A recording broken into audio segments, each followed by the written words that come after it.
Let's talk about my top 5 favorite breeders as of right now. I'm Javar and this is DUSAFARMS, and like I said, we'll be covering those top breeders. Now, I received this question right here, or right here, wherever it's at, and that's what sparked up this idea. So huge shout out to you.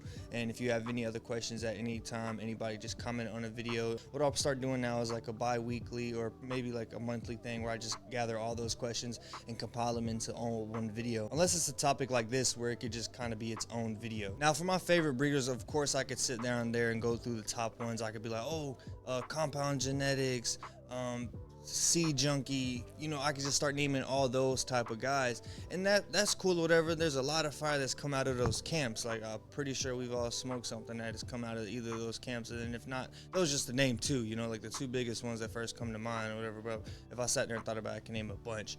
But not to shit on them or anything like that, but I feel like if you give, if somebody says they're asking your opinion, they're asking what you're liking. You can't go off of what somebody else thinks or any of that. It's just like, what do you like?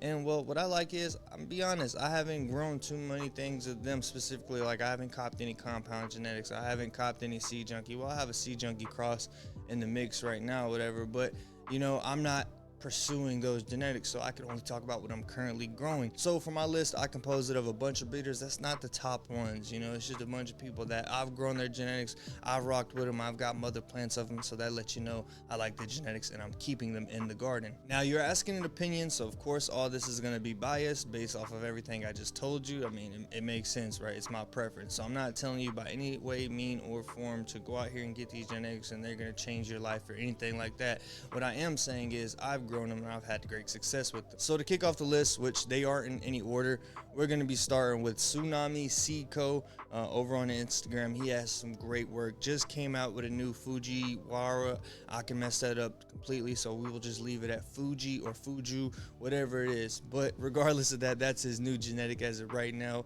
But what I've been growing actually is his Animal Tsunami. And that's one which, if you're in like a rec area and there's a Jungle Boys near you, they actually do carry Animal Tsunami. I'm not sure if they all do, but I know that's one of them. And that Animal Tsunami right there is probably one of my favorite things to grow. For one, that thing puts out numbers. Of course, everybody loves to see that. And as a new grower, when you just get into it, a lot of people are getting into there for the fact of that number. And that's really a nice thing to look at. It's hard to look past it because a lot of people specifically grow genetics or don't grow them based off of the fact that they're able to yield something, which shouldn't always be the factor. But at the end of the day, you do want something that's going to be worthwhile. So you want it to check that box, as well as the many others being the more important ones, which that one does check. It also has the looks. Like, it can look amazing whether it's green or purple. Yes, you can grow it to be either or. If growing it right and really locked in with it, it is going to purple out and get a nice hue of purple on it. It's not going to be completely purpled out, but it will be frost out. So whether it's green or purple, depending on how you grow it, the conditions that you're in, it's still going to have that frost regardless. And to describe it, if you look up online, they're going to say like a caramel type of sweet finish. I do find a little sweetness. I'm not sure if it's caramel, but I do find some sweet with the piney, and then it just caps it all off with a high. Like that's just the end all be all. Like, it smokes really nice.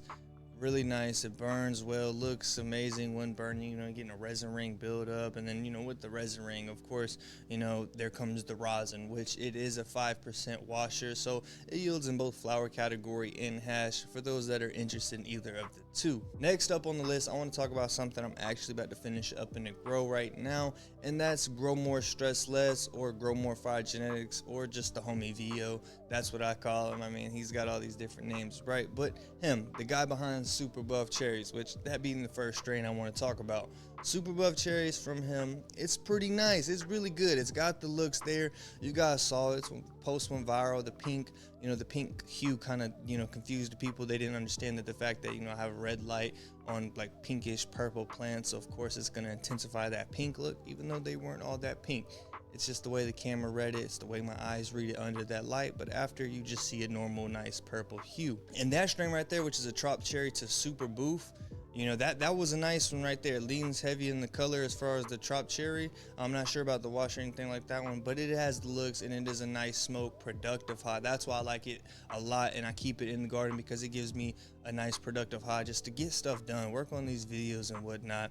And then another thing on his list, Lemonberry. I've got that one growing right now. Didn't have the best luck with it the first time, but this time we're rocking. It looks good, and it just overall, once you get it finished, like that thing, it has the color, the frost, and the frost is really there. Like probably, I won't say it's the frostiest strain, but it's up there competing. Now I gotta wait to see, you know, how it finishes out. But right now, I'm seeing a bunch of trichomes build up on the stems. So that lemon berry goes to tell you something. But that's not even the best part of the lemon berry. You know, it's got the looks. You know, that is cool. But one thing about it is that smell. Like the lemon on the plant. Last time I ran it, I smelled it. Stop, you know, oh sweet, cool, walk away, next plant. Wait, ponso, lemon, like what was that? Hold on, let me go back to this. Ain't no way they smelling like that. It smelled like I just cleaned with some pineapple or the lemon fabuloso. So go back to it, same thing. I'm like, no, it's just sweet. Maybe I was tripping. Maybe I just cleaned the house or something, couldn't remember, didn't wash my hands. I believe I wash my hands every time I come to the grow, but you know, you never know, you know, something could have slipped by. So then I go back, do it again, and then delayed. I'm like, man, it has like a delayed lemon effect. Like it just comes in heavy. You get initial sweet. So it's like this thing literally lives out the name lemon berry, which I love to see. Like I love the fact that it's able to live up to its name, which that's a cross of, I believe, Super Boof and Animal Tree. I could be completely wrong, but it's somewhere along the lines of those, or Super Buff Cherries and Animal Tree. Regardless, I believe it has Animal Tree in there. And then he also have various other things like Sub-Zero, which the Sub-Zero to me smelled actually like Fruity Pebbles, like with milk in them. You know, if you were eating some almond milk, you got the Fruity Pebbles, you're damn near finished, you're going to drink the bowl, what you gonna smell right there.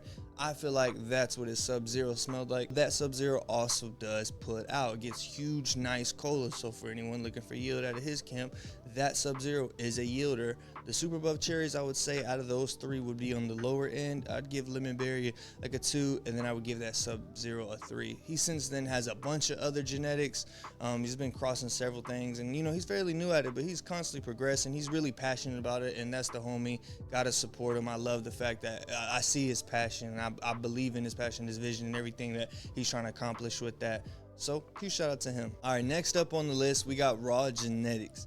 Now, I haven't personally grown any of their stuff, and this is something that I want to grow. It's actually a strain that I've been after for a while, and that's his Georgia Pie. And I've actually got some of that coming, so I will be growing it soon. But every time I've had anything with Georgia Pie, whether it be Georgia Pie or just across the Georgia Pie, like most recently the Georgia Apple Pie I had while out in Cali, that motherfucker was amazing, looked great, smelled great, and it was just overall the taste, it was just amazing. It was something different.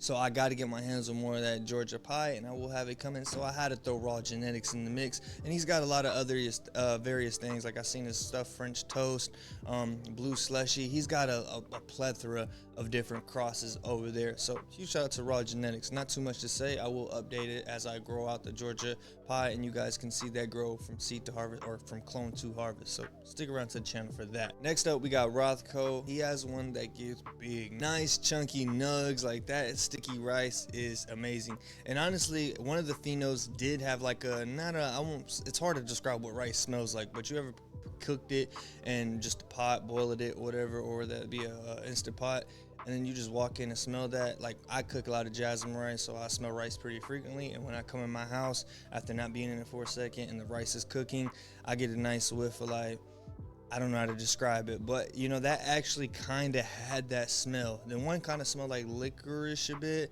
and then there was one I just couldn't make out the smell. But you know, there's various different phenos, and I was kind of figuring out where that sticky rice came into play. But that is another one. It gets really big, and it has a really nice high. It's also going to be on the gassier sides of strains, you know. So I'm kind of mixing in this list some gassier stuff with also some candy type of stuff. And then he also has other strains like Baby Shack, which I have yet to grow. I'm actually going to be growing that again, or I'm actually going to be growing that soon, because I mean, just the name sounds pretty damn cool, and I keep seeing Shack on my feed, so it's telling me that I should be growing that maybe. And then for the last spot, I couldn't really think of another breeder. It was kind of named those top 5. Like I try to keep it as small and on the lower end as possible, as far as like just the reputable breeders and whatnot, as far as like, hey, these may not all be known. You know, Raw Genetics is pretty known, but I feel like for the most part those other 3 are not. So then this last spot puts me in like a who the hell do I pick? And I kind of saved this for like just the moment of like, just let me go off of my strain, what I'm currently having in rotation. So what I will say is I'll just say Sherbinski. Like, I gotta say him mainly because everything I've had with Sherb in it is amazing. Like, I'm always trying to get something with Sherb in it. I'm always picking up some Sherb.